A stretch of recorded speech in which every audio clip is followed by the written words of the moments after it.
Շնորհակալ եմ պարոն Բալայան ձեր ելույթի համար եւ ողջունում եմ ձեզ ազգային ժողովում։ Կուզեմ նախ անդրադառնալ ձեր ելույթի վերջում հնչեցրած մտքին, որ ինստիտուտների փոխադարձ հարգանքի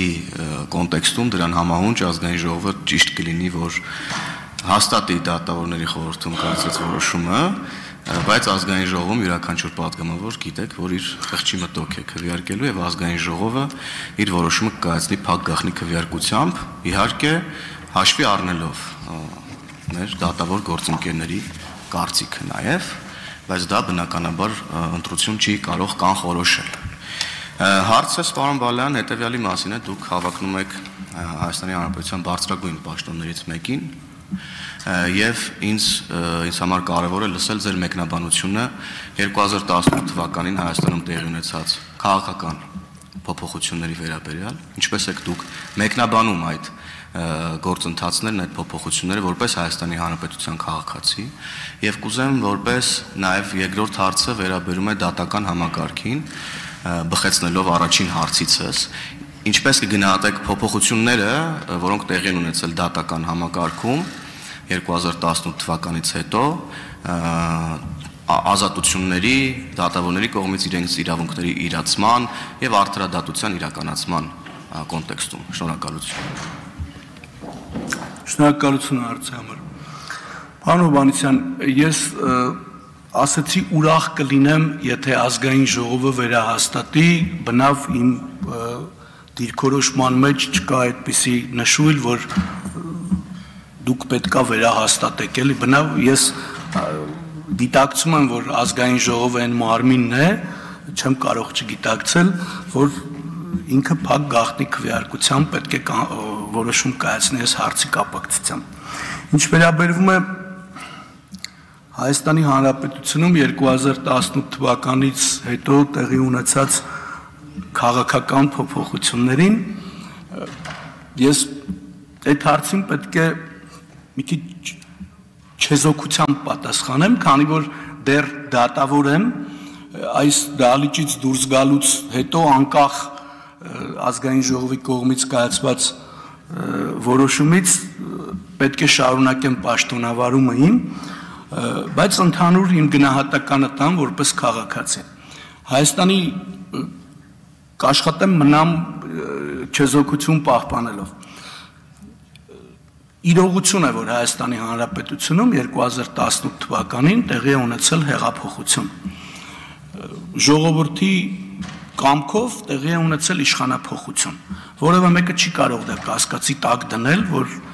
ընտրությունները կեղծվել են կամ աբսուրդ կլինի էլի այդ մասին խոսելը։ Ինչ վերաբերում է դրանից հետո տեղի ունեցած օրենսդրական փոփոխություններին, ապա այդ հարցը հնչել է նաև ֆրակցիայի հետ հանդիպման ժամանակ, մենք ունեցանք փոփոխություններ սահմանադրական դատարանի կազմի առումով, սահմանադրական դատարանի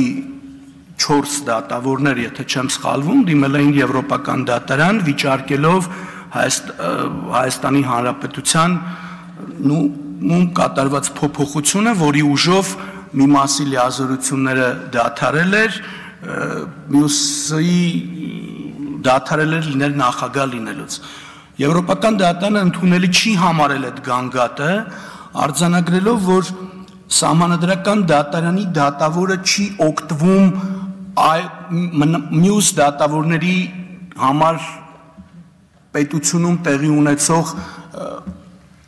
դատական պաշտպանության իրավունքից եւ այն փոփոխությունը, որը որ տեղի է ունեցել, ապա դա միտված է եղել Հայաստանի Հանրապետությունում ժողովրդավարության հաստատմանը։ Ես որպես դատավոր, որպես քաղաքացի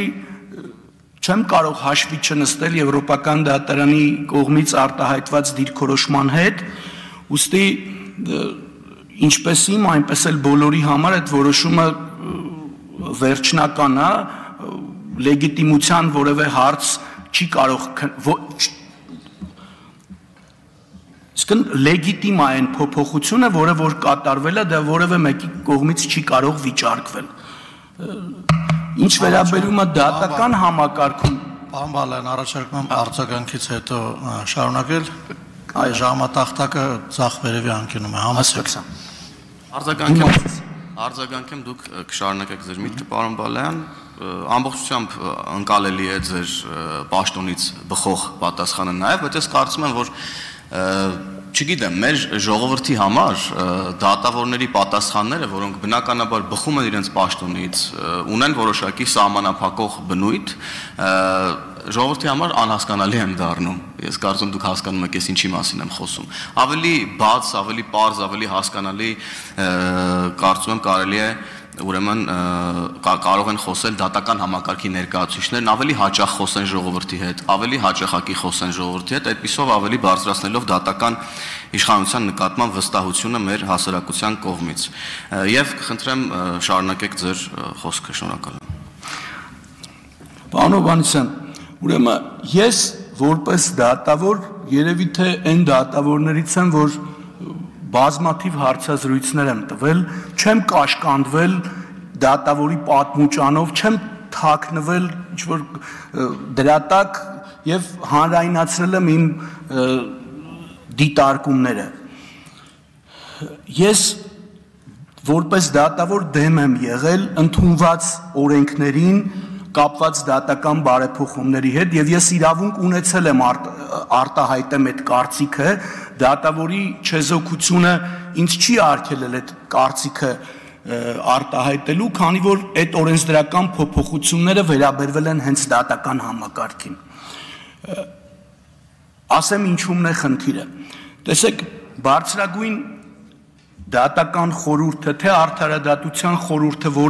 որը եղել է դրանից առաջ, բայց նույն գործառույթն է ըստ էության իրականացրել, դատավորների նկատմամբ կարգապահական վարույթներ քննելու իրավասությամբ է օժտված եղել, ըստ Վենետիկի հանձնաժողովի այլ հեղինակավոր միջազգային կազմակերպությունների կողմից տրված խորհրդատվական զեկույցների պետք է բաղկացած լինի առավելապես դատավորների կողմից, այսինքն նրանց ձայնը պետք է այնտեղ գերակա լինի։ Ազգային ժողովի կողմից ընդունված օրենքով ձայների հարաբերակցություն այնտեղ ուրեմն տեսեք 5 գիտնական 5 դատավոր դա եղել է սահմանադրությամբ, բայց որպեսզի բարձրագույն դատական խորհուրդը որոշում կայացներ, անհրաժեշտ էր 7 ձայն, այսինքն միայն գիտնականները չէին կարող դատավորի վերաբերյալ որոշում կայացնել։ Ես դեմ եմ արտահայտվել այդ փոփոխությանը օրենքի, երբ որ հավասարեցվել է եւ հնարավոր էր որոշման ընդունումը առանց դատավորների ձայնը հաշվի առնելու։ Այս առումով ես իրականում դեմ եմ եւ գտնում եմ, որ դա ինստիտուցիոնալ այնպիսի փոփոխություն է, որ լրացնում է ինքը չի միտված չի դատավորի անկախությունը ապահովելու։ Այս առումով շնորհակալություն։